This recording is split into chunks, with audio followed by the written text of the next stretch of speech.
Hmm.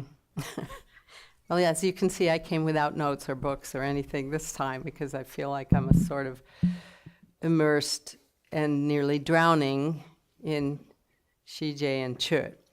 So I'm going to start with Zhije because that is chronologically earlier, and also as I explained one time, one of these like now seems like, nearly dozens of evenings of speaking, that Chod is considered a branch of Zhije because of Janggon Khantrol's schema of like having all of the all of the chariots go back to one charioteer who either came from India or went to India and received teachings.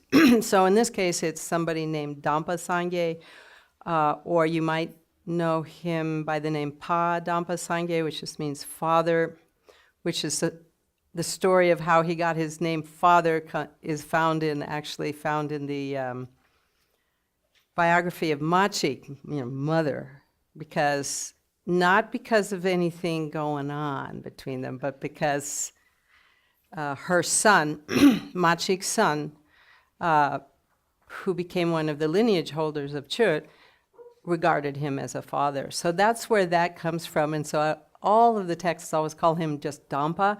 So I have, that's one of those things that, that will irritate people because I'm changing it from calling him Pa Dampa. But I'm just translating. Hey, I'm just the translator. And so he's a fascinating person that we don't know enough about and that hasn't really come up enough. And also, usually people have heard of him in context of Chod and don't ever pay any attention to, really 5 cycles of really interesting teachings that came out of India that he brought to Tibet. And among all of those teachings so far, and I'm like halfway through, I've finished like a lot, I've done a lot already on Zhije, although I'm not finished with it. I haven't even found one instruction on Chod. So it's kind of interesting that he's known for Chod when he didn't teach it. And I'm going to be in a lot of trouble for saying that. But he is responsible. There hasn't been that much research on him or this tradition. Me here in Boulder and Dan Martin in Jerusalem, we're the two only doing research in Zhije, except for Curtis Schaefer did some in his book on Saraha, so that's the only thing I can recommend. And his investigation was of the dohas, all the collection of songs of the Mahasiddhas of India that are in the Tenjur. Those are almost all brought by Dampa Sangye, by Padampa Sangye. I'm not sure people recognized that for a while because his Indian name was either Kamala Shri or Kamala something else. Now I can't remember what it was. And so they confused him with the Kamala Shri that did the Samyeling debate that was the student of Shantarakshita. So that's really confusing, and the way the Tibetans have dealt with that in their writing of history is basically to say he was Kamalashila and also he was Dampa Sangye, and then when he was in China he was Bodhidharma, which gives him a lifespan of something like 520 years. And that's not a problem in the Tibetan worldview. I don't think he was Kamalashila. The teachings he gave bear no resemblance to either of those people, Bodhidharma or Kamalashila. So, I have my doubts. But, so what did he do? And also another name confusion is that, and here's the connection with Machik and Chod. I would have talked about that later, but one of the source texts of Chod is by somebody called Aryadeva, which of course can be confusing with the principal student of Nagarjuna. But this Aryadeva, who's a Brahmin, so he's called Aryadeva the Brahmin, to distinguish him, was the maternal uncle of Dampa Sangye. So there's a connection there. However, in that source text for Chod, there's no discussion of Chod either, so that's also very interesting. But My contention, actually, to tell you the truth, is that the source of both of these lineages of Chod and Zhije is a prajnaparamita, the perfection of wisdom. That's the main thing that's being transmitted in the core. But Dampa went to, came from India, and there's a variety of how many times he came to Tibet. It varies between 3, 5, and 7. And I'm not going to try and know which those are, but there is specific history of which places he went to in Tibet along the borders. So, and in those, he left teachings each time with disciples. But there's three main transmissions. So I tend to go with 3 as a real possibility of how many times he went to Tibet. And they're called the first, the middle, and the last transmission, or kabab. And in the second one, it's divided into 3 that are quite different. So that's why I'm saying 5 transmissions. And in the first transmission, it was given to, his transmission comes down through a Kashmiri master. And some people hold that he actually didn't give that. Some people, meaning Dan Martin, because he's the only other person, think that he actually bestowed those teachings not in Tibet, but in Kashmir. So I don't know. I haven't been able to pinpoint that. And those teachings are very interesting. Well, maybe I'll keep the kind of substance. No. Okay, so those teachings are the interesting thing about them, all of his teachings are very tantric in nature, and I have a really, really strong sense of very Indian. And most practices in Tibet, have become very Tibetan. And I'll talk about this more when I finish, but and it may be the reason why Zhije is not practiced anymore. And some of the elder masters, like Trungpa Rinpoche, when I've asked, they said, no, nobody practices them at all. The Zhije practices. There's a Lama in Oregon who says he's who he is. I mean, I have no reason to doubt him, the holder of the lineage of Zhije, but he mainly practices and teaches Chod. And then Professor Padmatso, right there, says that there's some guy in China, in Beijing, who claims to be teaching and practicing Zhije because of finding books, right? Not because of any lineage, but yeah. So, but I don't know anything about those people. I do. I did meet Lama Wangdu, and he's a classic Chöpa. I have no reason, but I don't think he's teaching what I identify now as Zhije, and most people just don't know about it. And thus, it's quite hard to, say what the practices are, because no one has practiced them for a long time. And just in terms of control and preserving them, control gives all credit to Minling Dharma Shri, who was a great master and translator from Minling, the Nyingma monastery of Mindroling. And I've been finding that most of the texts are by him. So there's somebody who did this saving of it, and then control preserving Mindrolings and whatever was left of the original teachings. And the things that Dampa actually said that looks like he might have actually said them, those are cryptic beyond belief. I mean, I don't even know how to, the one that's been published that you might have seen is the advice to the people of Dingri, which is either 80, it's either called the 80 or the 100, but in the 80 there's 98, so I actually think it's a spelling mistake. Because I can't believe that he did it twice, giving almost identical teachings, one with 98 and one with 100. So that's what happens with Tibetan. Anyway, so in that first transmission, back to that first one, one of the passing interest, I suppose, is that he teaches the 5 paths, which sounds like the 5 Lam Nga, the 5 Mahayana paths, and they have the same name: path of accumulation, path of application, and so forth. but they're totally different and presented in a way that's more like, well, for instance, like the path of seeing is presented as a post-meditation practice. And so it's more like an individual could practice all these 5 in their kind of career as a practitioner, rather than that, 2,000 lifetimes from now, you might reach to the path of seeing. So it's a completely different approach, really surprisingly. And I asked our expert of, paths and bhumis, Carl Brunhotzel, and I showed him briefly, the thing, and he said, no, nothing like that in the classic Mahayana explanation of the 5 paths. So that's interesting. I hope I find out more about that. Then the second or middle transmission has 3 different parts, Ma, So, and Kam, based on the places where the 3 principal recipients of those lineages came from. And the first 2 of them are really fascinating. There's a lot of yogic practice, what we were calling yogic practices, exercises, and particularly Dampa seemed to be very, very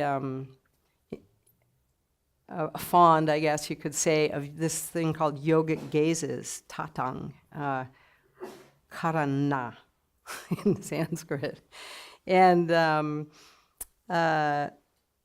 as a way of controlling the subtle winds in the subtle body, he used the gazes.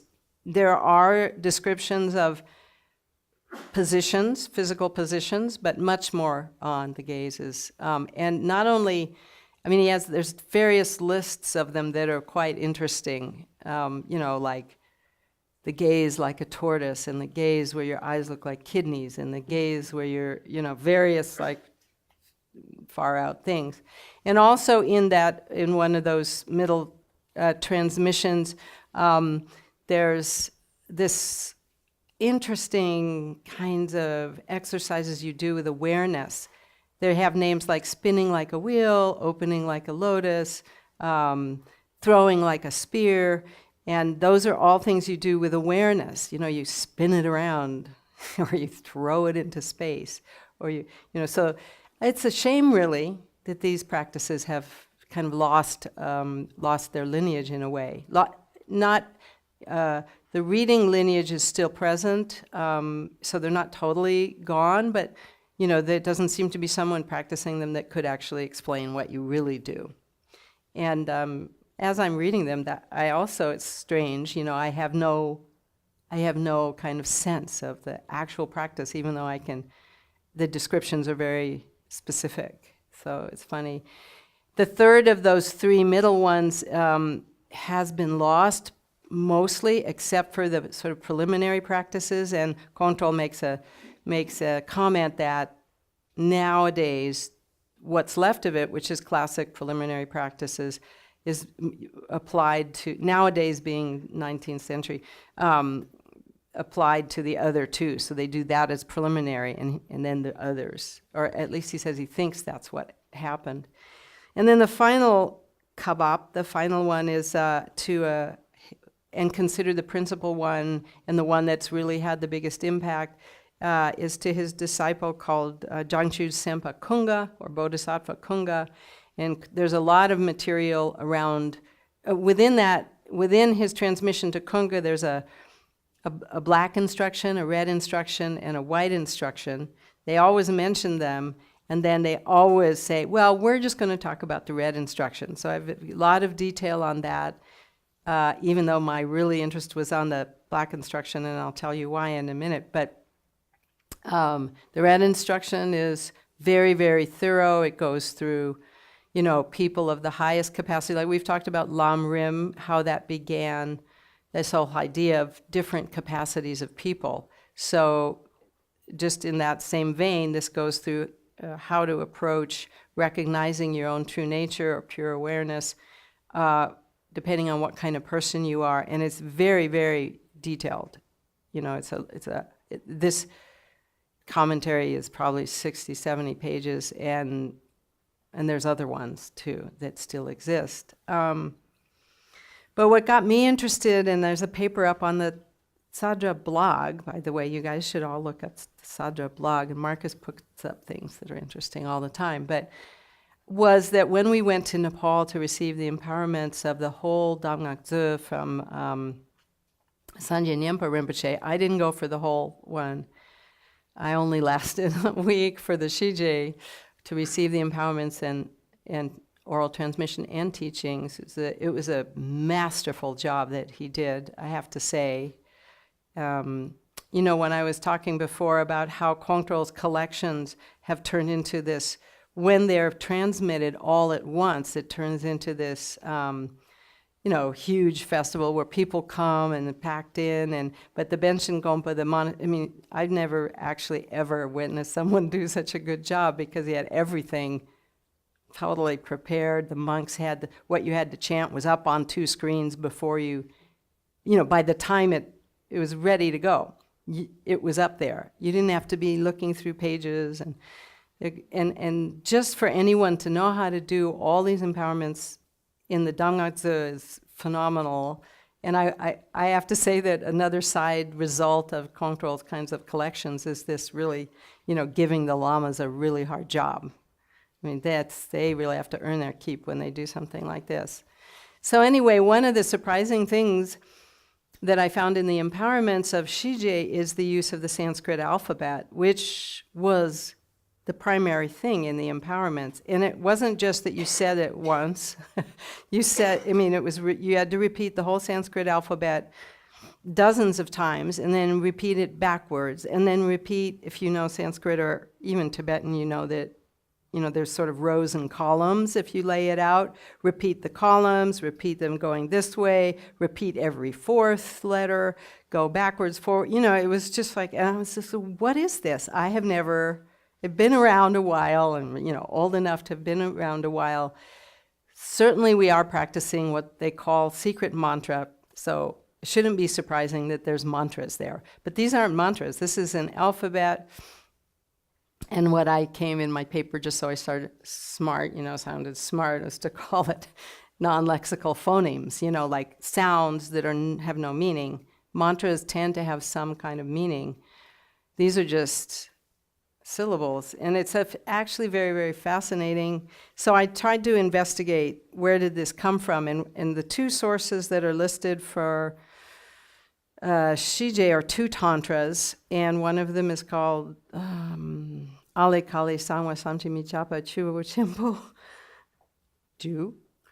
And the other one, which means something like, the Ale Kali is the word for the Sanskrit alphabet. The A is are the vowels, and Ka are the consonants. So Ale Kali means the Sanskrit alphabet in this case, and then it's the great unimaginable river Tantra of the Sanskrit alphabet, something like that.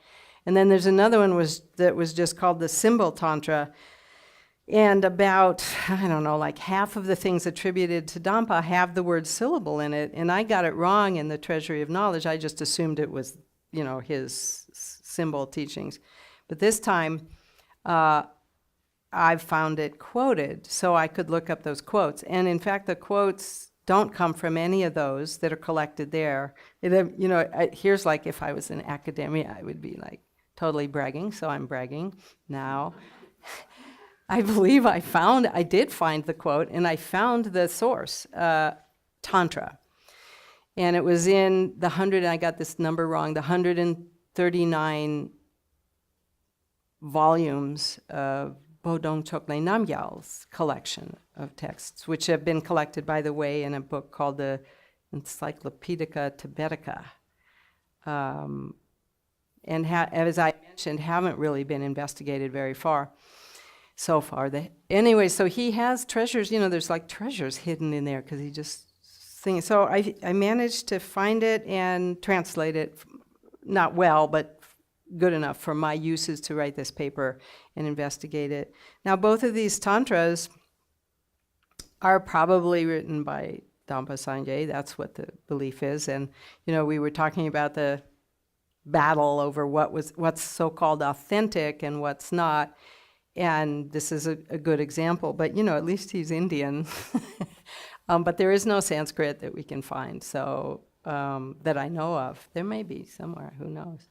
So these two tantras, also in the Dangnakzur, the one Alikali Tantra, that I'm going to call it for short, is in there, and I also, some scholars have made a mistake thinking that's the Tantra, but it's actually only 3 chapters out of 24.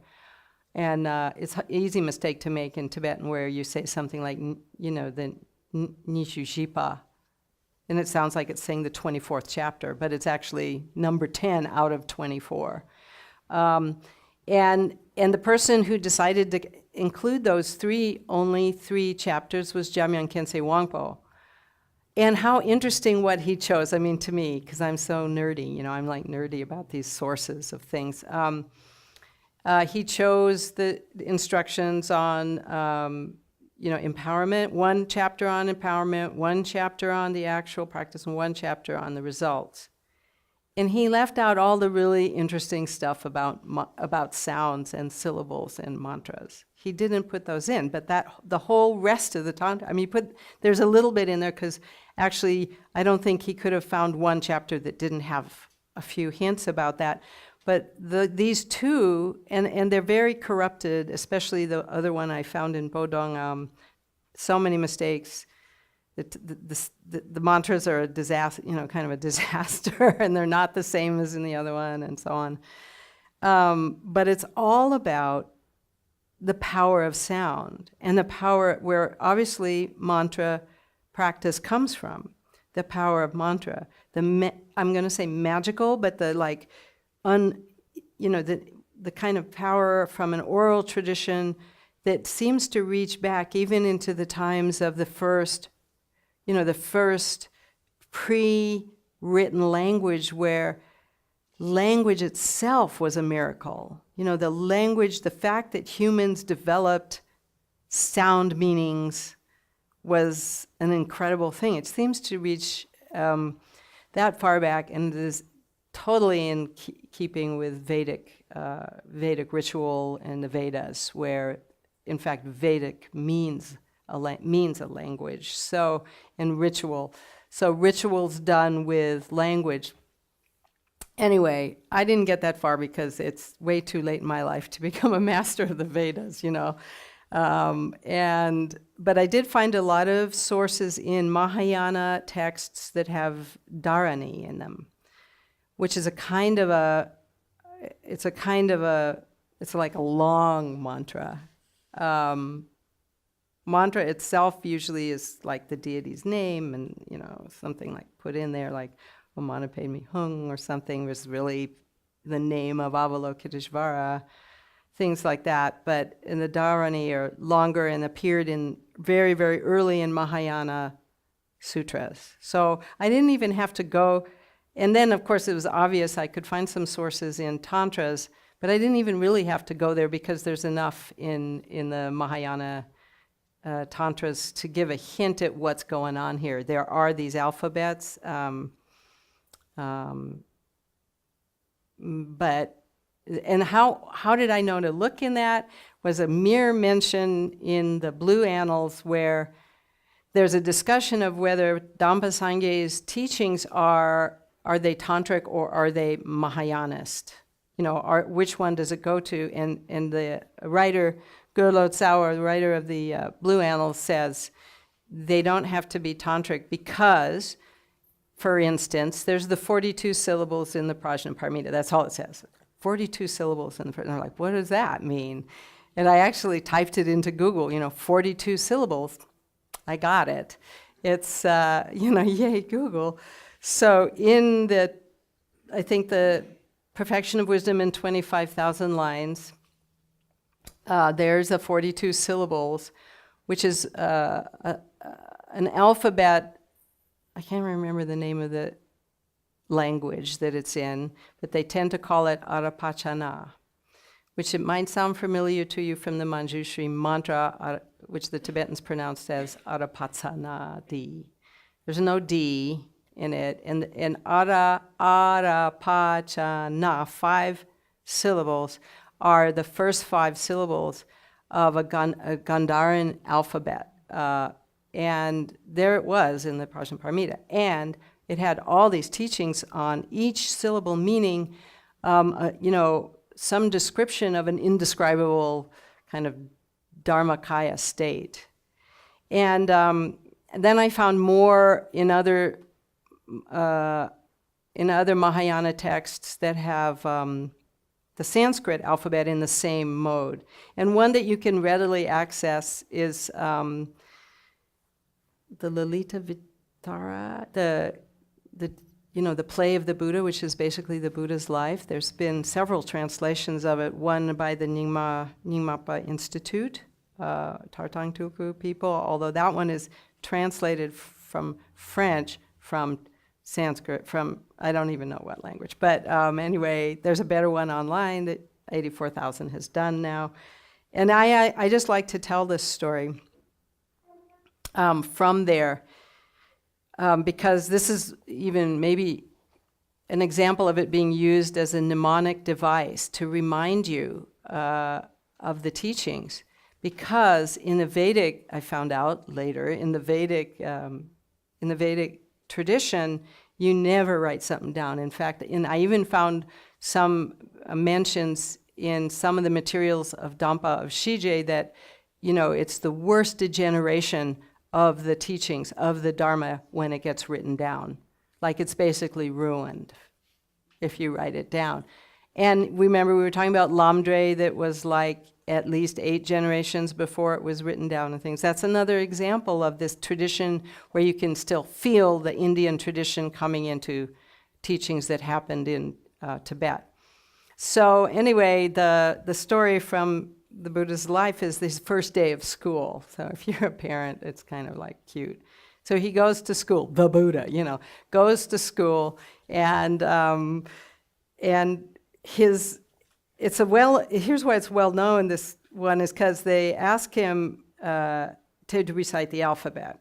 The school teacher asks him to recite the alphabet, and he goes, well, which alphabet would you like? And he names, is it 62 different alphabets? Something, I can't remember the exact number, but like this tremendous long number of different languages in India. As you know, there's something like 320 languages in India. So he named 62, and that is one source that scholars can go back and see what languages were present at the time, is in that very story, because he actually names them all. So that's kind of like if I were the school teacher, I'd be like, uh-oh, I'm going to have trouble with this student. So then the teacher wants to start teaching, and he's going to teach the Sanskrit alphabet. Yeah, it's the Sanskrit alphabet in that one.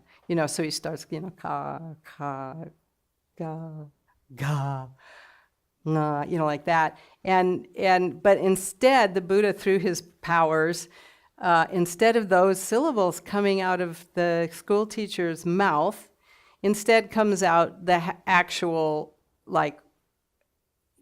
ka stands for, the true nature of the Dharmakaya, which is unthinkable and unimaginable. Like this whole sentence of an amazing non-dual kind of teaching of the ultimate state. And that happens in each of them. And the term in Sanskrit that comes out from the one first syllable is always the same. And, I compared it to, A is for apple, B is for whatever's next, baby, C is for cat. We do that too. We have that tradition. So anyway, I just like that story because it's cute, and that's what happens. And that's apparently one of the uses that happened originally with these sounds, were that they were just reminders so that you could remember all the teachings without writing them down, because you could say the alphabet. And then at some point, and particularly in the Tantras, in various Tantras, that mnemonic usage kind of disappeared, and the power of individual language, individual sounds was just emphasized. There's very few leftovers in Tibetan of that kind of thing, like pe, doesn't mean anything, although they'll say pa is this and ta is that, and if you put them together, pet means the whole thing. But where the a sound which doesn't have a lexical meaning actually has a great deal of inherent power, in it. And I believe that whole theory, and I've long thought this has been something I've suspected for a long, long time, and I've asked a couple of lamas about it, that I think that has been pretty much lost in the transfer from Vedic religion into Tibet, and even the Tantric transfer. And one reason I think that may have happened is because if there's so much power in these exact syllables, and you're Tibetan and you can't pronounce it correctly, you can't write it correctly, you can't pronounce it correctly, and you really don't know how it was supposed to be pronounced, you feel kind of, it's kind of depressing, right? You kind of think, well, if all the power is in just a sound and I can't say the sound, it's kind of hard to keep that going over centuries and centuries. It's a knowledge that has gotten lost, and I've seen, I think, 2 references to that loss in Tibetan literature that I can't remember anymore, and I was quite surprised. He said, this is what they used to do, but we don't do it anymore because blah, blah, blah. And I believe it was Kongtrul that said that. Anyway, I got as far as I could with that. I'm still fascinated now by the Vedas and the usage of whatever happened. But I am suspecting, even with Jamyang Khyentse Wangpo's choices of which chapters to put in, that he left out all that stuff because it just became an irrelevant practice for Tibetans. This is not what they're practicing. They're practicing mantra that has some meaning rather than just sound that has no meaning. So most of the mantras. But it certainly gives you a hint at what once was and why. In Tibetan literature, they almost never use a term like Vajrayana. They always call it secret mantra. It's about mantra. The Vajrayana was once about the power of sound, I believe, and ritual, sound and ritual, those 2 things, which might not be what you thought you were practicing. So that's, I think, all I have to say about Zhije. And there's so much more to learn. It's very interesting to be doing a lineage of teachings that basically doesn't exist anymore and that nobody knows anything about except for Dan Martin in Jerusalem. But, and he's great. He's a great resource. So Chod, in the histories, the way later histories of what Dampa did, you can find a mention of Chod in the middle transmission, in one of the 3 of the middle transmission. It says, and Dampa passed on the teachings of yada, yada, yada, and Chod to, and then it names Sonam Lama, who is the teacher of Machik, names Machik often, and a couple of other people, 2, 3, 4, 5 people, maybe about 5 people who he passed those on to.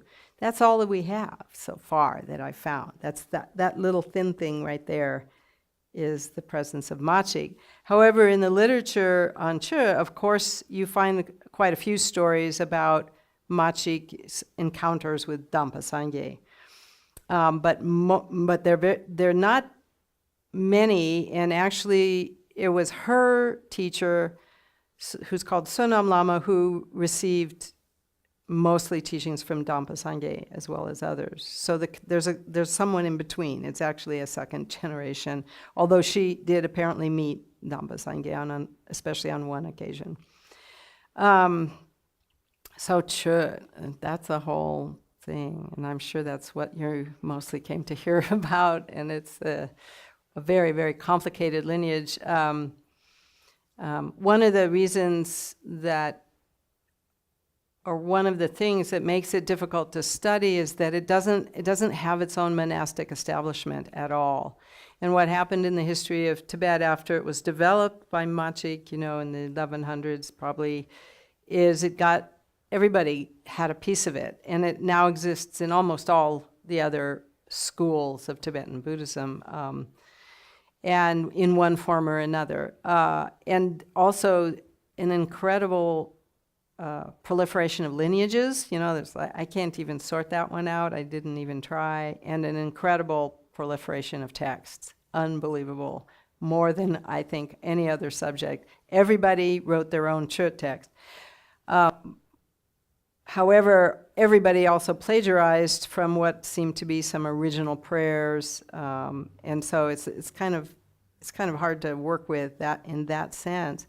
But it was certainly a remarkable tradition. Machik was an amazing person. Of course, as you know, she's given a status as high as any of the masters of Tibet, and a special place of pride, I think, for Tibetans because of the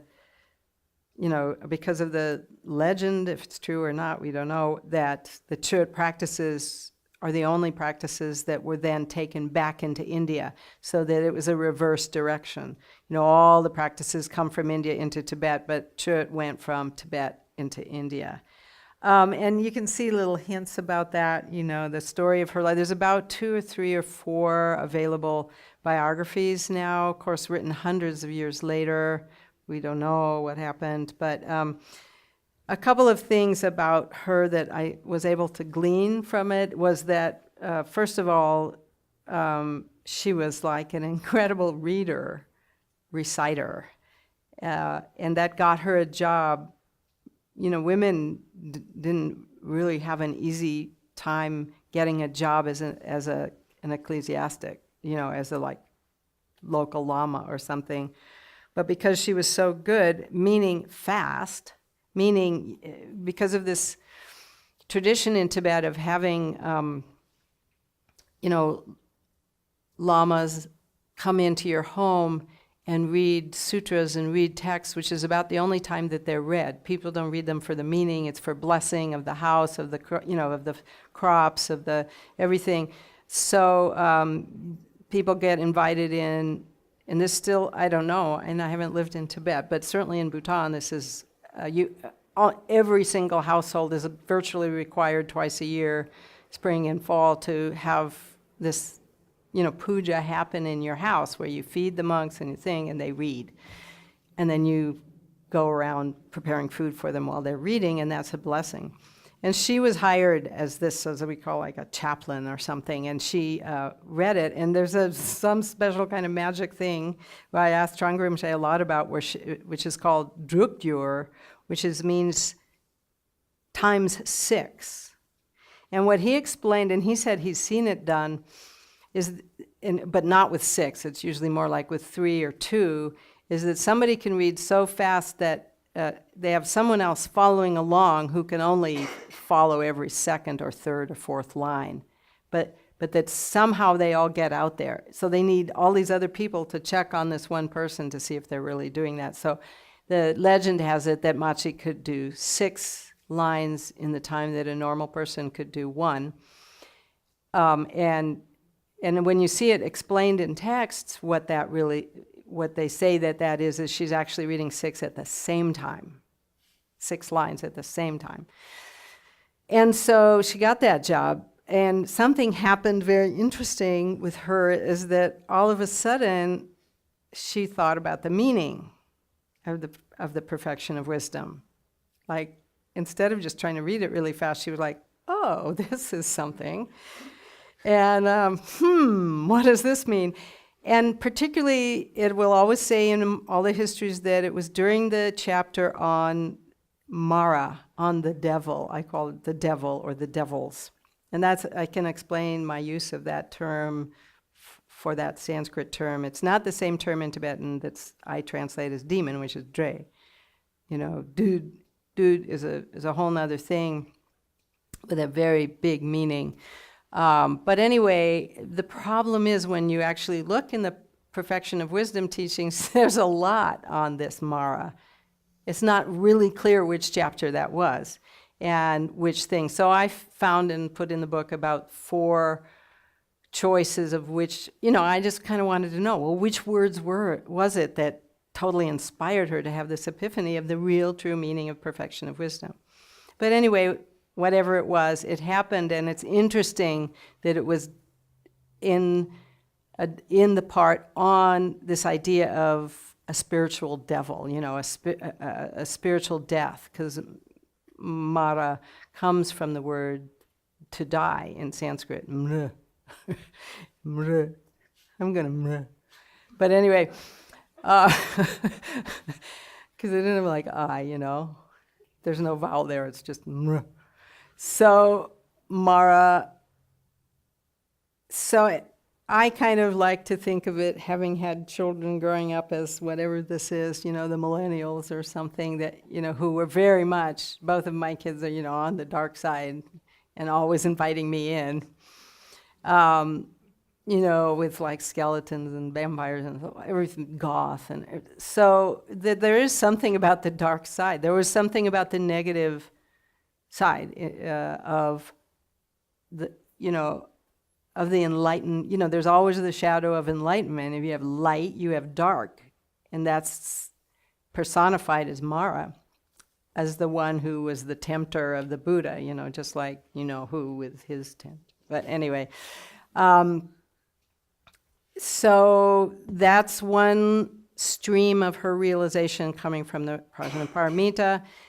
Then there was encounters with Tara, this also, you know, amazing kind of feminine archetype imagery of Tara who spoke directly to her, and also manifesting, well, then that makes the Tara connection, made a connection with the so-called Great Mother, Yum Chenmo, who is the personification of Prajnaparamita again.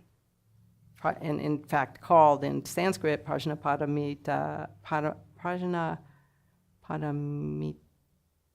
It's different in Sanskrit. The Tibetans call it Prajnaparamita Ma. They just put it on, which Kansa translates as the lovely, which I love. It's so cute. But anyway. And then there's the teachings that came from Arya Deva the Brahmin, which are sort of traced to Padampa Sangye. So those are her three kind of streams coming into her then creation of this whole practice lineage. Basically, it looks like she, you know, it came from her. There's no, it is sort of a self-created lineage, which is always a little dubious in Tibet when you make up your own stuff. You know, that's kind of, you have to at least have a lot of visions. I guess she had Tara to fall back on, and in my, as someone, I've been accused of having a feminist agenda in my translation, at least in my, I don't have it in the translation, but maybe in the introduction. But I think it became very important to associate her with Dampa Sangye because, first of all, he's male, and secondly, he's Indian. And it gives her a kind of validity, unfortunately, that was needed for her to go ahead. And that whole thing is symbolized in a story that's told many times of these Indian siddhas, they're Indian panditas, scholars in 3 Indians, who hear about her. They're in India at maybe Nalanda or one of the universities, and they hear, who is this witch? You know, who is this outrageous, crazy woman who's teaching Dharma? She must be a demoness. So we're going to go check her out. And this story is told in all of the biographies. And they go by swift foot, so they're obviously very accomplished. They can do that, you know, just like in Carlos Castaneda's. The Tibetans had that too. You can do quick, swift walking and get to Tibet in a day or something. So they go to check her out, and then they get there, and then she says,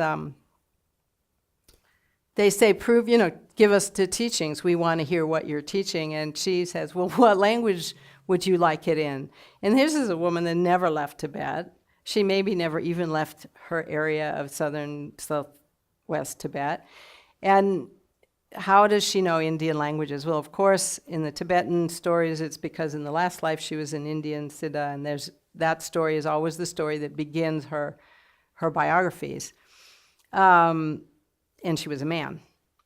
But so she ends up, so then there's a huge gathering. It says from all over Tibet, Kam and Sang and Amdo, and everybody comes from all over the place. And she proceeds to give teachings in an Indian dialect, in Sanskrit, not Sanskrit, but in some,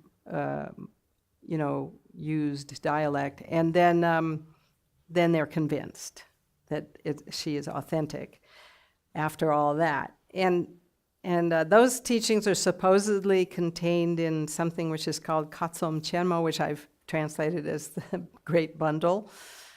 But the important word there is ka, and I think that is very, thought out, because ka refers to Buddha word. So it's a message that these are Buddha, this is Buddha word. She is not just making stuff up. This is really ka, this is really vachana, this word. So those are, translated those, they're hard, and there's been some commentaries. It's very hard to see the original sources, but the sources that Kongtrul put in, and I also wrote a whole paper about that's up on the Tzadra blog, called Did Machik Really Teach Chod? This is something that I get people hate me for. But at least the source text that Kongtrul chose in his Damgak Zur to put as the source texts don't readily reveal anything about what we call Chod now. But what could have been the original Chod, there's quite a bit, and there's a lot about, demonic or negative forces, still something that was important. How do you deal with the negative? How do you deal with the dark side of your own practice, of your spiritual death, of your, all these things that are possible? There is quite a bit of that in a recognizable form, but the practice of donating your body, the whole thing which is connected with Chod now, of the visualizations of chopping up your body and giving them to, calling on the demons and giving them, is not there in the source texts that I could identify as truly being source texts. They are in the commentaries. So a couple of the early commentators, one called Jamyang Gumpo, and then another one, the third Karmapa Rangjung Dorje, that whole, what became Chod practice starts to be fleshed out and developed in a lot of detail. And as you may know, there's really a lot of detail. But Kongtrul points out, and many other teachers too, Kongtrul points out that it's a branch practice, that the main practice is the perfection of wisdom. And where is that in the true practices that we have, like the sadhanas? That is in a practice which resembles one of the 6 dharmas of Naropa and Naguma, which is called poa, or transference. So the first thing you do when you practice Chod practice, well, almost the first thing after a whole bunch of prayers to accumulate merit and things, is to separate mind from body in a practice that resembles this transference, so-called transference or ejection of consciousness. Because in fact, you're not really meant to be killing yourself as an offering. You're just, your corpse is left, and then you are transformed into the form of usually either the red or black dakini. And that's the main practice, which is a kind of a prajnaparamita practice, if you realize it. And I always think of it as, the realization that, it's similar to the Shangpa practices I mentioned of immortal and infallible, is that if you realize you're not your body, that, then death becomes a sort of irrelevant thing that happens.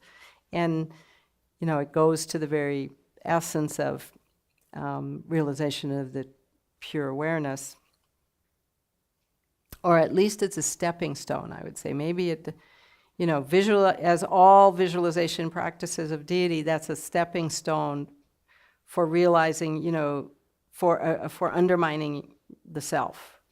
If you can stop thinking about self as this body, that's a good start to realizing non-self. It's like if you're the deity, if you associate the deity with Buddha and Buddha nature, then, it's definitely a step in the right direction, but still a stepping stone. So then the branch practice is, you then turn your attention to the leftover bembo, the dead material corpse, and you use it as a way to accumulate merit and develop compassion by this elaborate visualization. I think there's so many things at play in Chod. It's so very interesting. But so for one thing then, of course, it's dealing with fear a lot.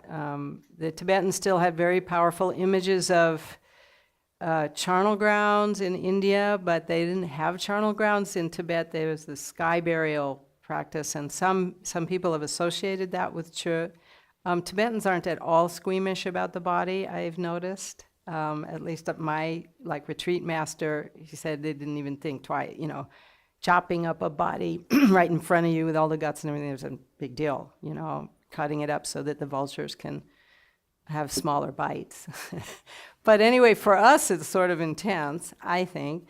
And I think that that definitely plays into this weird, whatever it is we have, that squeamishness and fear of bodily mutilation. I mean, I think that's really underneath a lot of our fascination with horror movies and, zombies and things like that is a deep, deep set fear of mutilation. And so this is like facing it big time, And the descriptions, especially Control developed a whole lot more, but they go quite way back. They go back to, like I said, to Ranjan Dorji and things. There's this all these different ways to visualize how you're going to prepare the corpse for these various beings that you're going to offer it to, which it's almost like a cookbook. It is. It's like, okay, you chop, put the bones and stake them in, and then the skin, and you drape it over, and then you chop up the, little pieces, and then you could put little flags on them, and, you could, and some of the beings that you're offering it to like it raw, so, don't cook those, but these other ones like a kind of burnt, we have, or kind of, I don't know, sushi. I think of sushi a lot. I think of the Japanese that prepare things very, very, one single bite will be, have 5 ingredients that are just so beautiful, with a little bow that's made out of seaweed. And if you've ever been to Japan, they do this thing, and then you have just one bite, and it's just so subtle, So it's almost like that, except it's a lot grislier, very grisly, in my opinion. I'm a little, I don't. Why? Okay, why? I've thought about this a lot. Why? Why do that? And I think it's to face one of our worst fears and get over it. Get over identifying self with body. The Prajnaparamita teachings, of course, have, teach this emptiness. This is almost why I think Kongtrul calls it yenlak, or almost as you enhancing practice, is, we heard about emptiness, and we heard about non-self of the, yourself, non-self of all phenomena, but you still kind of, as you wake up in the morning, no matter how much you meditated on Madhyamaka or read books or whatever, you wake up and you think this is yourself, this thing here. This is where you draw the line, usually. I mean, Ken Wilber talks about the different levels of where you draw the line of self-identification. Some people consider America, their self, the big patriots and stuff. That's the self. Some people it's closer in, you're a Boulderite. Some people it's like your family or your tribe. I'm Jewish, I'm smart, I'm, whatever. But bottom line, for almost everybody, is this right here. Some reason right here at the skin is where your self ends, usually, and definitely extends to that. But of course, what happens if you have to get your arm amputated and all that? So you have to change your idea of self, and a good step is to stop the body one, and that's a very powerful result of this weird visualization of chopping yourself up. Then the other one, I think, is dealing with what you might imagine is threatening you. And for Tibetans, and since this is a real Tibetan practice, I don't think we don't have to look to India, although there's a few precedents in various sutras about the Buddha offering his body. It was I feel like a somewhat different context. In the Tibetan, culture, demons and different kinds of unseen beings and forces are a kind of fear that they have a lot. So I've done a lot of work with, not a lot of work, but in classes we discuss what is your fears. We've even had people write them down and things. There might be something different than demons or ghosts or something. Although I remember one person kind of saying, oh, I'm not afraid of, those kind of unseen beings. I'm afraid of other people. But, really, have you ever been alone out in the mountains with nobody around like all night? I mean, I think we just don't experience fear in those situations much because we don't have the chance. We don't have the good opportunity to. I've had that experience, walking, I'm going to go for a hike, and it's like I'm way up in the mountains, and it's nighttime, and all of a sudden I'm like, oh my God, what am I doing? And I kind of go back home real quick. So I think that's there, but we don't have a chance to experience it. So your fear might be, go to Rocky Flats and do the practice and get radiated, or go to a cancer ward, or go, those would be an equivalent practice than going out in the wilderness or going into Tibet, into like the sky burial areas or somewhere like that. So the point is to, face your fears. There's a bunch of trademarked words I can't use anymore because Lama Tsultrim has trademarked them. But facing your fears and enhancing them, enhancing your neurosis so that then you can work with it. And I once asked, it was Trungpa Rinpoche again, who really helped with that translation. I asked him, I said, what's the short description of Chod? And he said, enhancing, your neurotic emotions in pressing, pushing up against them so that you have to deal with, so you can see them clearly and then deal with them, kind of almost like a desensitization practice. And I said, well, what's the difference in that Chod and Chu, which is the translation for Dharma in Tibetan? And he said, it's the same thing. It's the same thing except for the D. No, that's mine, I'm sorry. So we add the D, but except for that Chod is more intensified. It's much more. It's almost like, I don't want to go into there, but like a tool chute, like putting it into practice. Did it work? Did your Prajnaparamita emptiness practice, understanding and everything, is it going to really work in a situation where like you're facing your worst enemy or your demons or your, whatever you are? So it's kind of a test, and making you deal with it. And not always a good idea. I mean, I don't personally weigh in on the existence or non-existence of demons. I was like, whatever. But I don't see them, but people do sometimes. And if you haven't had some kind of grounding in recognizing non-self or recognizing emptiness, then that might not be good to call them up. It might not be your good practice to do yet, to really face something that extreme. And whether those people are seeing actual beings or having hallucinations doesn't really matter. It doesn't matter because they're manifestations of the mind in any case, and equally scary and dangerous. So that's, what I think is going on. And the final thing there that I do want to put in as maybe part of my feminist agenda, I don't know, but this whole thing is very maternal.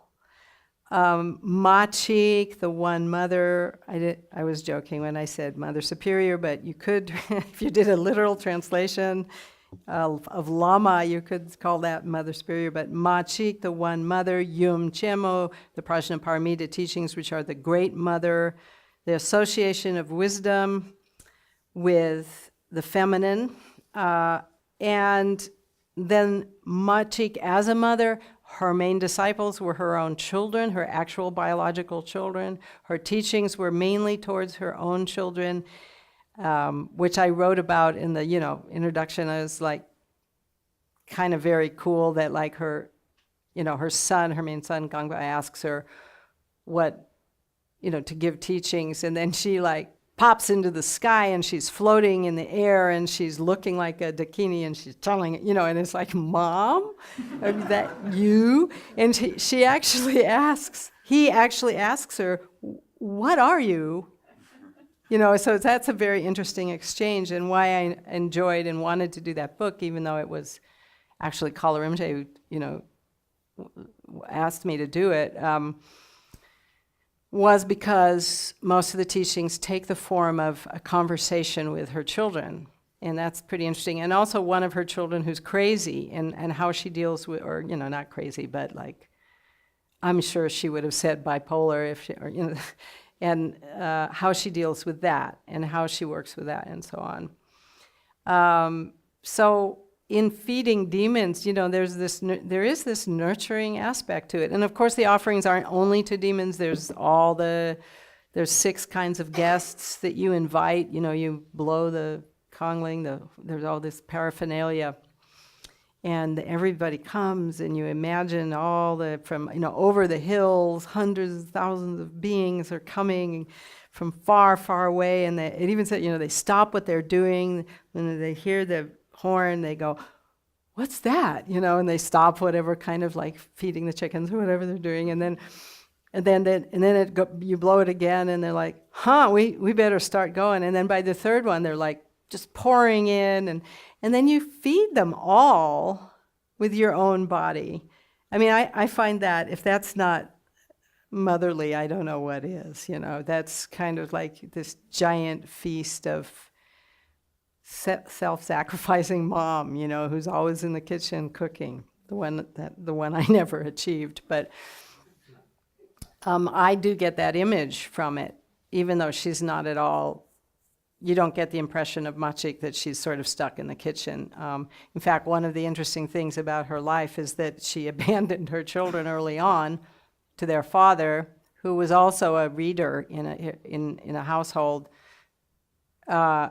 and he took care of them for a while. And then, she had, I guess, one imagines, a chance to practice and really, understand. And then later on, they become her students, her disciples.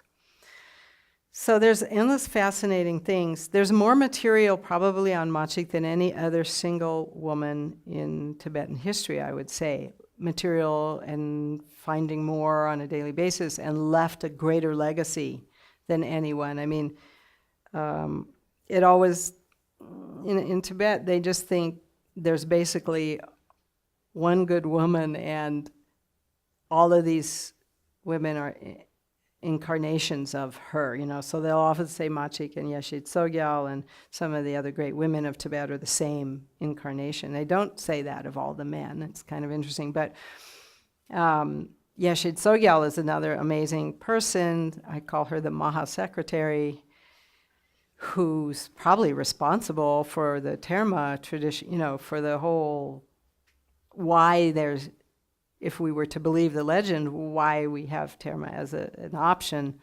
But anyway, still, she didn't leave as much as Machik. Machik is definitely, and then I tried to do this, as I said yesterday, find material on Naguma, but I couldn't find Naguma for sure existing at all, and I get in trouble for calling her the yogi's poster girl. But Machik, for sure, there's a lot of material, stories that you could piece together. There's a long way to go on research of Machik, even though there's a lot of people who are doing it, and it's she's quite popular.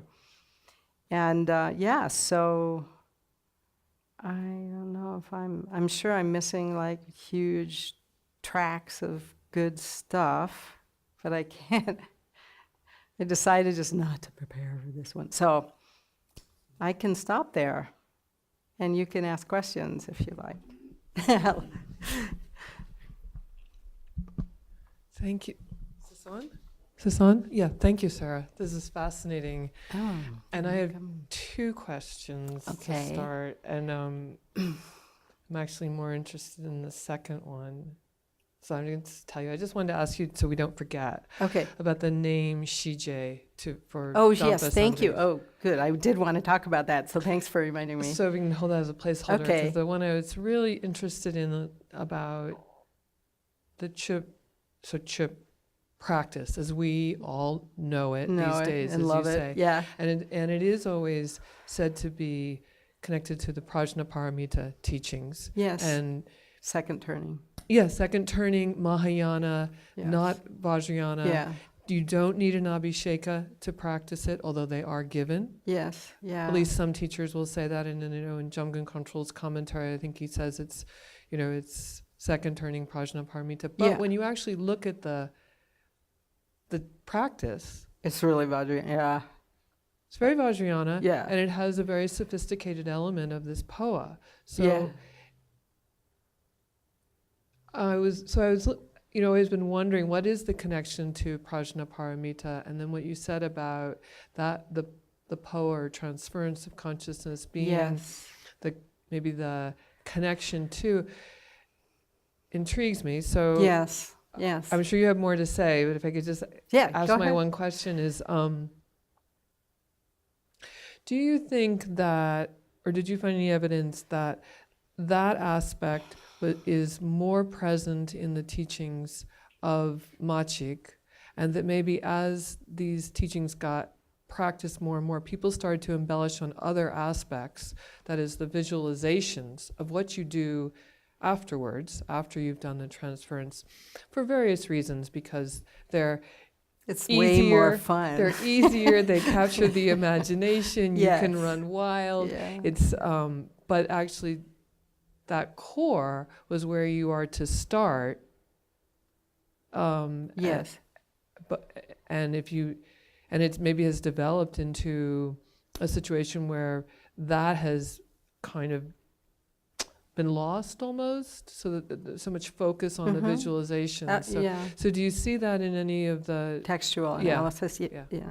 Shall I start with that one then? So, yeah, absolutely. I mean, just as you described, it's exactly what I found in the texts. I was surprised when I started this. So there's 29 texts in the volume that's coming out.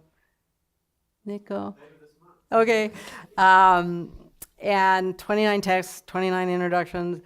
Not the most popular ones that you probably all know, so it's kind of interesting. But so surprised as I went on and on. And I'm a really bad translator because I don't read the whole thing first. I don't know. It's too boring. I can't do it. So I just kind of dive right in, and I'm doing all these source texts, and it's like, well, where's Chod? It's not there. It's not there at all. It's Prajnaparamita all the way, And actually, when the very first started, way back at the beginning, before Machik's complete explanation, I remember asking Khenpo Tsultrim Rinpoche, about Chur, and the first thing he said is second turning. Yeah, second turning. And it's famous for being second turning, because I think once upon a time it was.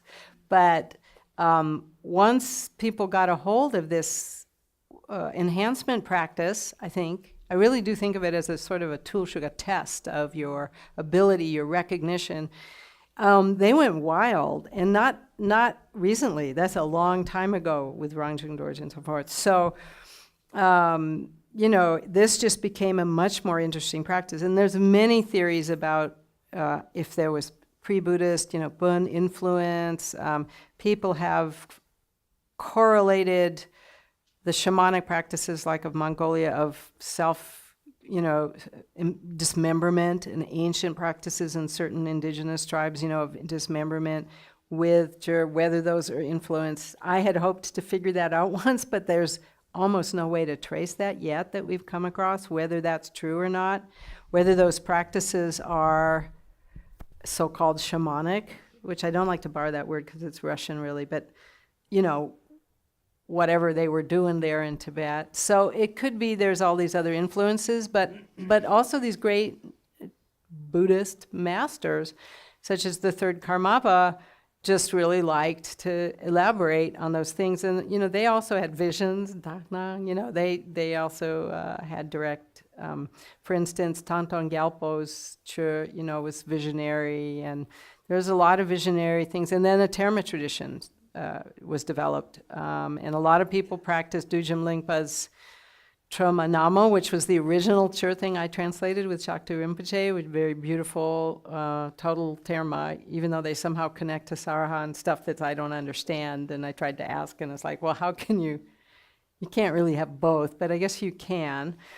And so it just burgeoned into this enormous practice, and I think because it's compelling.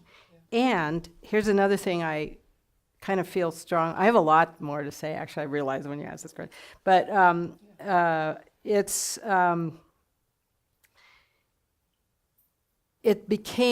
turned into a healing practice. And that's very, very, people really want to be healed a lot, of all their problems. Mental disturbances in Tibet are considered coming from demons. So this is a method where any kind of mental issue could be approached, and also then, of course, physical sickness, and so on and so forth. I didn't see any evidence in the real early source texts or what I judged to be the source texts, because what's really old and what's said to be old are often different. So this is still my judgment. But in fact, it's the opposite of healing. I mean, it's ultimately healing, but throwing yourself to the demons is not generally, you're not in the mode of wanting to be taken care of. You shouldn't be in the mode of like, oh, I haven't, I'm sorry, I'm a grandma now, so, I have an owie, can you kiss it? It's not that. It's a very sophisticated understanding that by facing the worst of your fears, by not wanting to be healed, by saying, I'm going to die anyway, I'm going to make the choice of what to do with my death. Unfortunately, some people think that and do commit suicide. But on the other hand, that's a very brave, courageous thing to say. And I quoted some lamas saying that. Are you going to just die totally out of control against your will as a total waste? Or are you going to do something useful with your death? And Chur is like doing something useful with the fact that your body is a dead bit of matter anyway.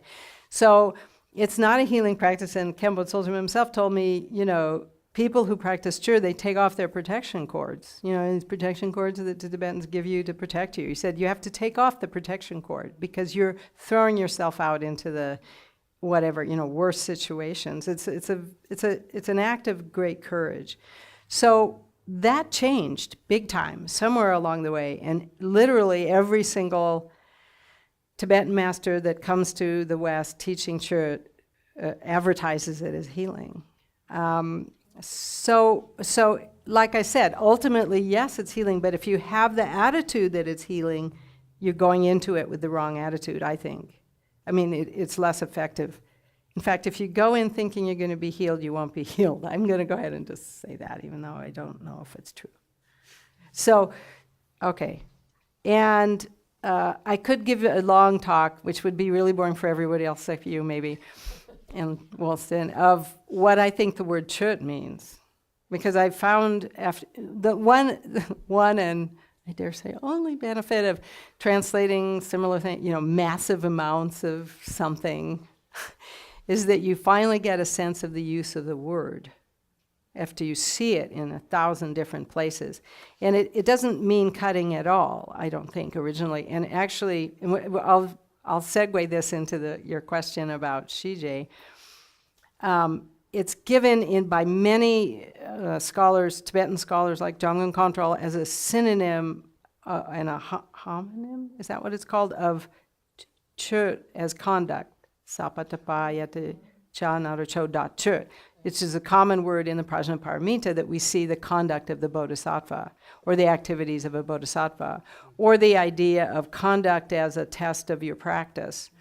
Where you go, okay, sort of post-meditation, did you get any good out of it? Well, you go out then and, post-meditation is not actually a translation of that word, though it's become very common. It's actually subsequent attainment. So, are you subsequent to your practice, are you getting any benefit from it? Are you putting it into practice? So I think that's the original meaning. And I see I'm talking about it anyway, and I was going to tell you that I'm not going to talk about it.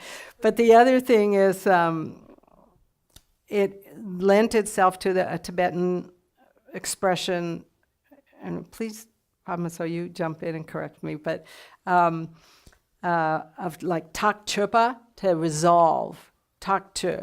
Then they use the spelling the same as chud, to cut the rope so that you can never go back. Once you cut a rope, you can't twine all those little things back together again. So that means you're done with that. And much the same, and I'm, believe me, so tempted to use an idiomatic phrase in English when I'm translating this stuff, which is it just doesn't cut it. When something just doesn't cut it, it means it didn't work. It's not working. And it's used that way. You can find in one sentence it as a noun and a verb. You go to the mountains to practice chur, but you don't chur. You go to the mountains to practice chur, but you don't cut it. You actually don't attain resolution. You actually aren't. So it's the activity and behavior of chur. And also I found the same texts, exact same texts, different editions, where chur in the same sentences exactly will be spelled either way, as conduct or as cutting. And the word that they use when they're talking about cutting up the body is actually tup. It's another word in Tibetan. You cut it. You don't chu it, you tup it. So I'm going to just say about Zhije what that means, and I'm sorry I just didn't even think to say it in English. I translate it as pacification. Dan Martin translates it as peacemaking, the peacemaker tradition. And Shiwar Jepa, to cause or to develop peace, quite literally. And in every source, it's said to be from the Heart Sutra, again, Prajnaparamita, Perfection of Wisdom, that you might be familiar with the Heart Sutra. It's like the most famous ever Buddhist text ever. And I think it is, because it's done around the world in every language. There was a website called the Heart Sutra website. It was great. You could see Japanese people performing it. But anyway, in it, when you get close to the mantra, which is weird to be a mantra in a second turning thing in the first place, but it says the mantra that Shiwar Jepe Ngak, the mantra which causes peace, which brings peace. I was going to call Summer like before this talk to ask her what that phrase was in Sanskrit, because I don't know what it is, but so it's a mantra which brings peace, and supposedly that's where the name Zhije comes from, and the claim, and so the whole title, I'm really sorry I didn't say this before, Dungal Shiwar Jepe Chö, Dampe Chö. So it's the Dharma which brings peace to suffering, or which pacifies suffering or quells suffering. And the claim it makes is that and they all make claims, right? The other traditions of Dharma pacify suffering ultimately, by causing you to not create negative karma and so on and so forth. But this one, Zhije, brings the end of suffering now, in this life, right when you practice it. So, but I haven't really figured out the practice yet to figure out if it does that. But anyway, that's the source of the name, supposedly. I haven't heard Dampa Sanjay yet in his voice, of the few things that have come up by him actually express that. So it might be one of those post-etymological explanations that people later come up with an explanation of what it means, and notice that it's the same phrase, Shiwar Jepa, as in the Heart Sutra. I really don't know.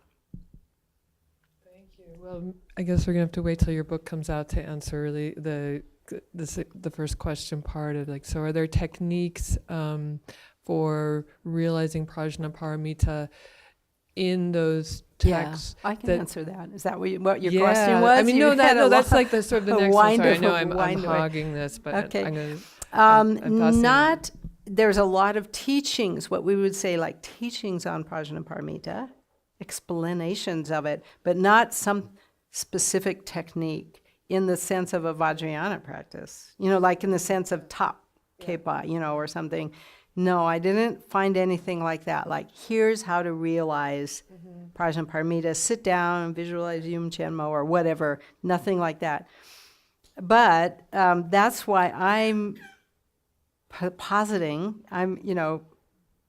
thinking maybe, and I'm not sure that the POA thing itself is the technique of recognizing wisdom, that in itself is the one, and that's all you need, except if you don't get it, and then you have to go on and do the rest. But there's no other, those early commentators, such as Rangjung Dorje, didn't go have any offering about just sitting down and recognizing, Prajnaparamita, but clearly, we could look at Machik's example, maybe if you thought about the devil a lot, you would, I don't know. Dark side is definitely, always, as everyone knows, is more interesting than the light side, right? Why do we see the heroes, what are they called? Action heroes? All those guys, Superman and everybody, they're not very interesting. It's always the dark ones that are interesting. Anyway, I'm off. Any other questions? Oh, yeah. Let's have an Thank you, Sarah. That was really wonderful. It was marvelous. I just wanted to say, when you were talking about the practice of Chod that Tibetans do, maybe you said this already and I missed it, but is there evidence that it was practiced like that in India? Not that I've seen, but I'm really not I'm not an expert. I'm just beginning to sort of delve into Indian practices, but no, the mantra practices and syllable practices I was talking about are a lot easier to find. Yeah. So, just talking about the relationship between Zhije and Chod. Yeah. Couldn't Zhije be the kind of Indian something that preceded in India became Chod in Tibet? I suppose it would be possible, and became Chod in the sense of possibly the Pun or the indigenous influence. Well, the way they do it. The way the Zhije is practiced. No, but there's nothing in Zhije, at least in the texts. No, I'm saying that it becomes it's like sort of Pachik becomes Machik on the other side of the Himalayas. I don't think so. You don't? No, I don't think so. I just don't see any evidence at all of anything parallel other than Prajnaparamita, but everything is Prajnaparamita. Every teaching in Tibet, in a way, has a core of the perfection of wisdom. So I don't see something. But Dampa, according to, so far, I have translated several texts, and one of them is very, very thorough, all the teachings of Zhije by Dharma Shri. And it's 130 pages, and it's just like everything that anyone now still knows about it.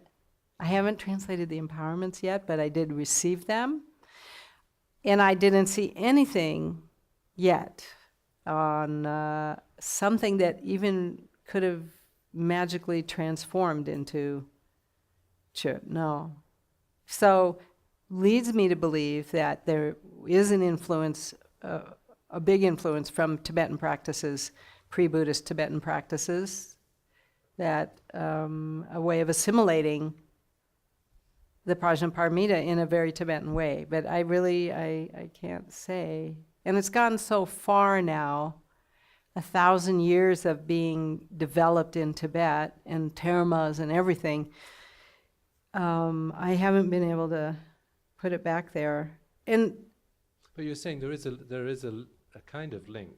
There's that one link that it says, and Dampa gave an empowerment to Machik, supposedly, which was there's this division of the mind how did it go? The Dharma empowerment on the mind and the something else, like the vase empowerment to the body. And Machik experiences the mind. This is the story in her thing. And she, in the middle of the empowerment, she suddenly kind of levitates out and goes out, and she's up in a tree, naked. And all the other people in the empowerment with Dampa Sangye are like freaked out. She's like, she didn't stay and receive the whole empowerment. She missed out. She's been bad, she didn't understand. And he says, no, because she really received the Dharma, the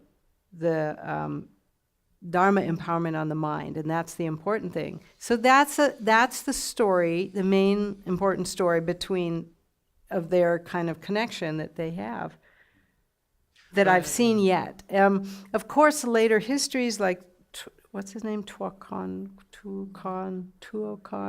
who's written this big Galupa guy that wrote the big history of the Chod and Zhije. Of course, he, those things are full of, this is from Dampa Sangye and so on, but I actually haven't seen the evidence yet. So I still could. I'm not done. I'm definitely not done. I'm planning a preparation of a text which they say is it's called the Druk, the 6 pieces. I read it. I didn't see anything, but I'm planning to prepare it for Lama Tsultrim's, Chod conference next summer and translate it and kind of finally figure out, because that's where it all goes to. It says, this is the text that, this is what Dampa, this is from Dampa to Machik, and this was the bridge there. So it could be in there. It's just I'm fascinated by this parallel between Pa and Ma. And how in some cultures the feminine is regarded as the kind of chaotic side. That's why the Greeks were so frightened of the feminine. That's why all men are frightened of it, isn't it? Yeah. And it's almost like, the way you're talking about it, it's almost like Chod is the sort of dark side of Zhije. So interesting. I suppose we could look at it that way. I mean, I can't textually back it up, but I suppose, Dampa, he was pretty wild, though. Dampa Sangye was not like Mr. Organized, He himself, if you read the one who Ronald Davidson, he talks about wild soaks with Dampa, with everyone running around. And I see no evidence of that, but yet, there is a reputation for him. And he certainly said things that were incomprehensible, very much sort of more Zen, these kind of like ironic statements of like, and you can't, I work with some of my friends here and we read together some of this,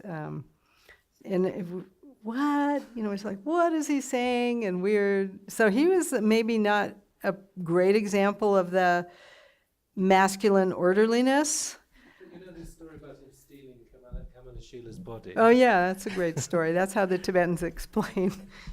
This beautiful monk and, rational and everything. Yeah. He stole. Wait, it was the other way around. How did it go?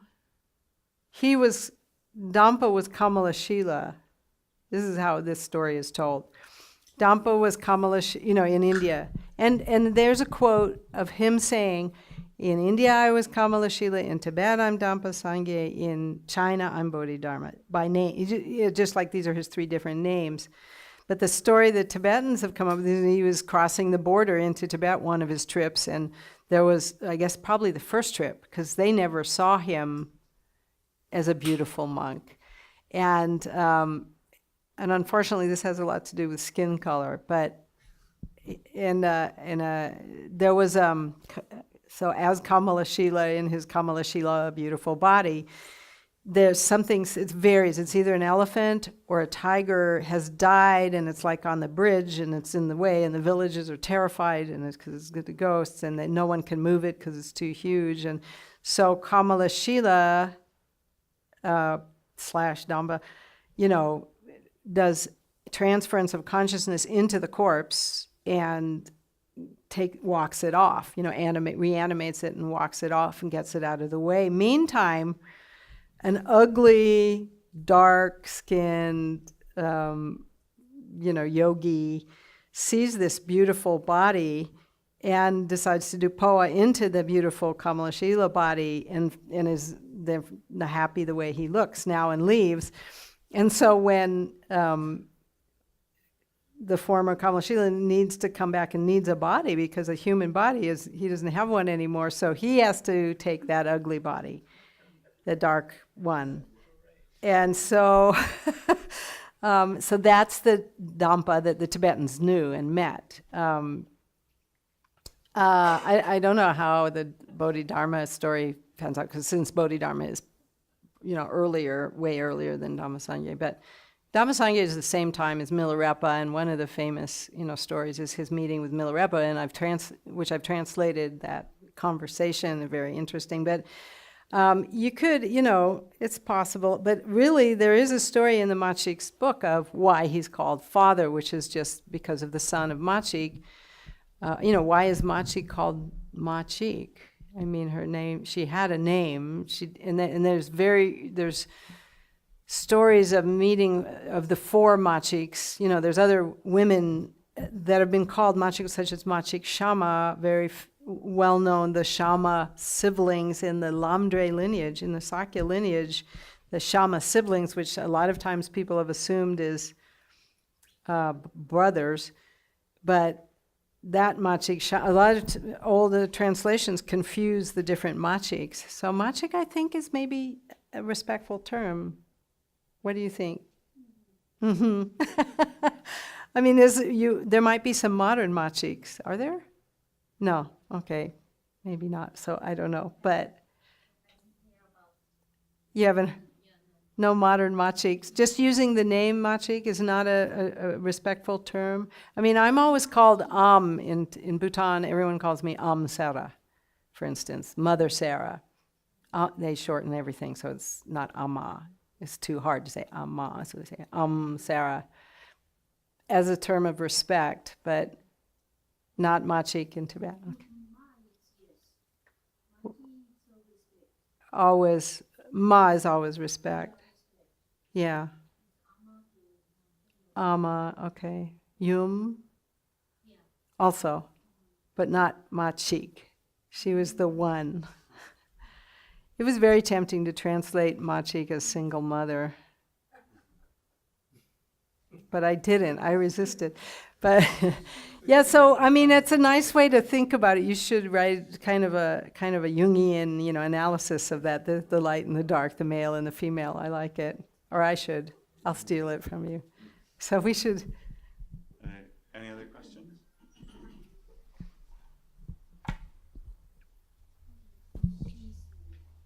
the mother of all sentient beings. Oh, okay.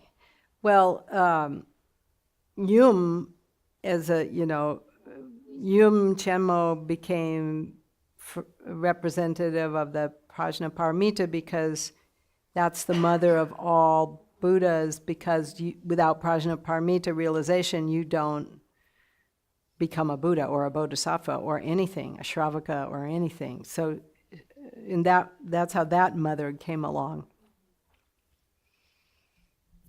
McAndrew. Thank you, Sarah, for today and for your great work on these texts and the lineages. I'd say my pleasure, but I'm not sure that's right. Pleasure. I wanted to ask about the role of self-clinging. It seems that in the Great Bundle, there's, and I don't have it with me, but I have this impression that there's a lot of description of self-clinging and the role of this kind of ignorance of the skin as the edge of our self, kind of a thing, and the momentum of self-clinging as something that Chod is cutting. And I'm wondering if you could just speak on the role of self-clinging, I guess, as primary demon. And by self-clinging, you mean clinging to self, of course. Yes. Yeah. I almost always translate the word as fixation because I feel like it's stronger than just clinging. Yeah, that's a better word. It's like you're really fixed on it. You're fixated. It's obsessive almost. Yeah, I mean, that is the bottom line in a way. the 4 demons of Chod, which somehow I managed not to talk about at all, but there's it's the 4 devils that are specifically named and by the way, in the Arya Deva text, which is the Indian source supposedly of Chod, 3 of them are named there, so there is that connection. Nyemje Kidud, which I translate as inflation. That word Nyemje is given a synonym of dakzin, of fixation on self. So that's the real, it said all of the other 3, devilish or evil forces. By evil, I mean that Mara, it means death of the spiritual path. It really does. It means you're stuck now. If you get afflicted by this devil, your spiritual path is not going to go forward. And they always say that Nyemje Kidu, the 4th one, is bottom line. That's where all the other ones touch down to, is this equivalent. And some people have translated that 4th devil as ego clinging or something similar. I figure they would have said Dakzin if it was that easy. And so I looked a lot for a better, a different term, which I personally think fits really well in the way that Nyemje is described. Now, to get really subtle, I don't know if I should go this far, maybe this is too far, but there's this brilliant description in the Machik's complete explanation of the devils, and in particular that one, where this little Tibetan trick, which is very hard to repeat in English, where there's the Nyemja and the Nyemje and the Nyemji, which is it's a grammar trick, really, and it means the basis of that which is inflated, the inflation itself, and the thing that inflates it. And this is I probably wasn't successful at translating it, but at a certain level, bottom line ignorance, bottom line clinging, you can't get rid of it because it is awareness. It is Buddha nature, it is the thing, the movement of pure awareness is what caused all the trouble in the first place with confusion of samsara, which is why those things don't really exist. So the discussion gets pretty far out and pretty subtle at that level, but I suppose that's where the last vestiges of self-clinging are, there, where you cut the inflation itself, but not the inflator, which is awareness, which cannot be removed. But it's all above my head. I'm like, I don't know. I'm still back with oh, don't hurt my hand. I don't want to cut off my finger, Any other questions? They're here. Within, would you say that, is it Chod? Is that how you say it? That's good. Within the good culture, enough. Close enough. culture of Chod, would you say that compared to other lineages or traditions, there's a greater awareness of spirits and perhaps as external? Well, I don't know that there's more awareness, but there's more Or attention to that? more attention for sure. Yeah. Lots more. I mean, it is the practice, the way it is currently, as we know it, it is the practice which deals with those unseen beings big time. But I mean, other practices deal with other kinds of unseen beings, such as deities and, the Buddhas and thousands of Buddhas and millions of them. And that comes from Mahayana way even before. And the visions of Buddhas, some people say Yogacara comes from what happens when you're meditating and suddenly you see a Buddha, what do we do with that experience? But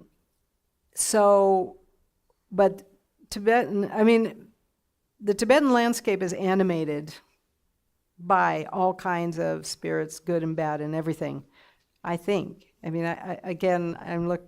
Everything I know is only a textual analysis, but, and Bhutan, where I did actually live for one straight year, there's stuff going on all over the place that we don't see big time. And I think that's it permeated all the practices to some extent. Yeah. Yes. So more with the negative or the In demonic short, kind of forces well, or beings. yes, I suppose. Yeah. Yeah. Because it's a practice still so radically with self-clinging, then therefore the things that threaten the self the most are the focus. I'd say, yeah. But, really all the practices of all Tibetan Buddhism is dealing with clinging to the self. I mean, that's Buddhism. Kind of clinging to not just our self here, but, the intrinsic existence of everything. Did you have a question? Me? No, but behind you? No? Okay. Kind of continuing on with this like Tibetan Buddhist demonology discussion thing. Sure. I've got a quote in here from Patrul Rinpoche saying like, the Chudpas of his time were all these kind of people running around, saying, look, there's a ghost, there's a demon, oh, I've got it, I've killed it, this kind of thing. And he's like, oh God, shut up. Yeah, that sounds like Patron. But at the same time, you have these other practices that will deal with things like, Nagas. One I'm thinking of specifically is sort of like a sutra that's been translated recently. It's kind of, I think it was supposed to be like an apology to the Nagas for the effects of fracking in America, So I want that. Where did you? I'll get it to yeah. you. Yeah. So it's Yeah. like, and in Chut, in the way we conceive of it in the West, a lot of times people err on one of two sides. Either there are like, Right. demons, or, oh, these are just symbolic for the ego. This is symbolic of the Right. symbolic. Right. It's only in your mind. Yeah, Yes. only in your mind. Like, well, okay. Yes. So in translating these demons, you kind of touched on that and said whether or not, people see these things or not. You said it's neither here nor there, essentially, but... no, I said I don't take a stand. Yes, because yeah. I don't see them. Right.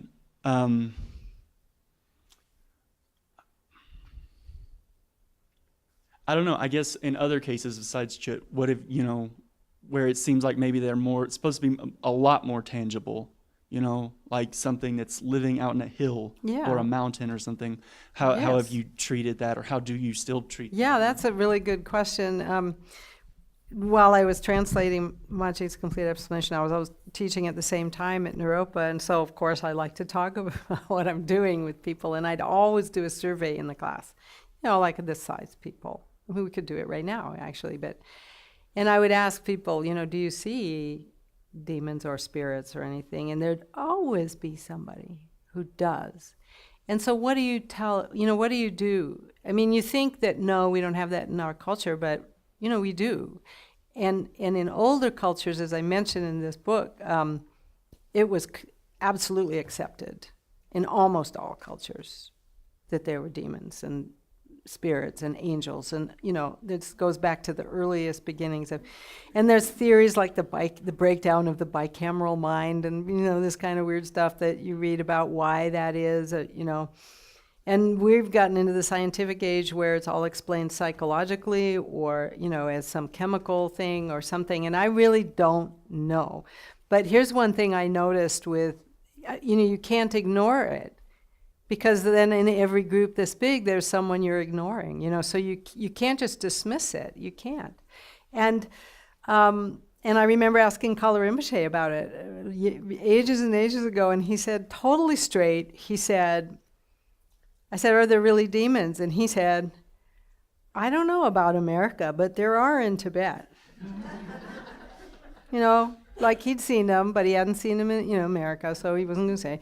So, I mean, I really, one thing I really got the sense of after translating Machi's complete explanation is how seamless if it was her, I mean, it was written hundreds of years later, but her kind of experience of that very issue was. I mean, with no break, she could go into basically saying, well, it's this, demon of ego clinging, and there's no such thing, and if there's good ones and bad ones, and you should recognize your own mind, and yada, yada, yada. And oh, by the way, they wear blue, and they have hats, and the kind of hats they have is this kind, but these other demons, they have that kind of hat, and then you should all know that they're all empty. And it was just like back and forth between these elaborate explanations of what they look like and how they behave and what are the signs, and in the dreams, what do you see when you are afflicted by demons and so on, and to these very profound Prajnaparamita style, explanations. She never says they don't exist, ever. And in fact, she goes through lists of different kinds of demons, and some of them she explains as you can't get rid of that one. That one is there. And so I feel like we should have that attitude. That's my takeaway from translating that book, is that you just shouldn't be so solid about it is or it isn't, right? I guess I should have known that beforehand, but it was something about the process of the detail of do I really have to spend 3 pages describing, what kind of kitchen instruments they're carrying? Some of them have spools, things I don't know what they are, Jean Smith sent me a whole text on hats, Tibetan hats, so that I could identify the hats, which are very, by the way, important in Tibet because it's a different, what hat you wear says something about you, but I just kind of am like, well, fine, whatever, The thing I know for sure I'd say is that we all have demons. Mm-hmm. Whether you perceive them out there or in somebody else, which is most often the case, right? So, speaking of tulshuk or enhancement practice, it occurred to me that marriage is a tulshuk, right? It's just as radical as, I'm not married, by the way, that's why, but radical way of dealing with your neurotic emotions, where you can't avoid it. It's just like the hordes of demons.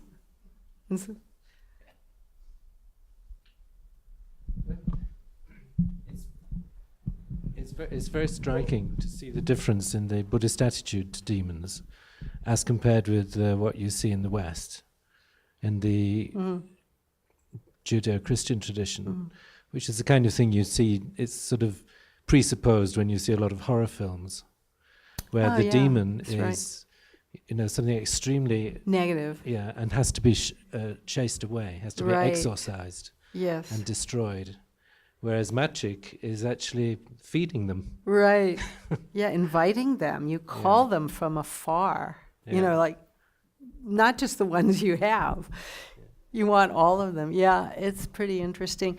Another story I like, not magic, is Milarepa with the saucer-eyed demons. And, he banishes them and this and that. But in the end, he ends up having tea and cake with them, or tea and nettles, maybe. But, it's like, I think there's something to be said about that.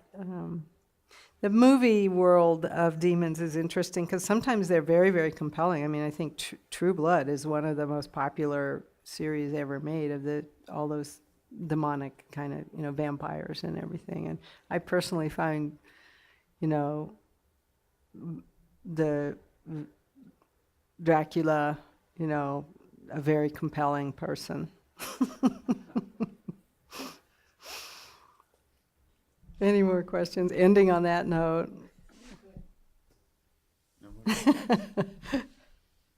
Okay, well, thank you. Thanks for your good questions. And I'll see you maybe this evening. You might not recognize, but the two that are left, Jordruk is basically the Kala Chakra completion phase practices. So it is not like some obscure thing. But I'm not going to talk very much because it's like too huge. And then the other one is obscure, the Orgyempa. But I'll mention a few things before I let Lama Tempa take it away. I'm sure that's why you'll all come to see Lama Tempa. Okay, thank you.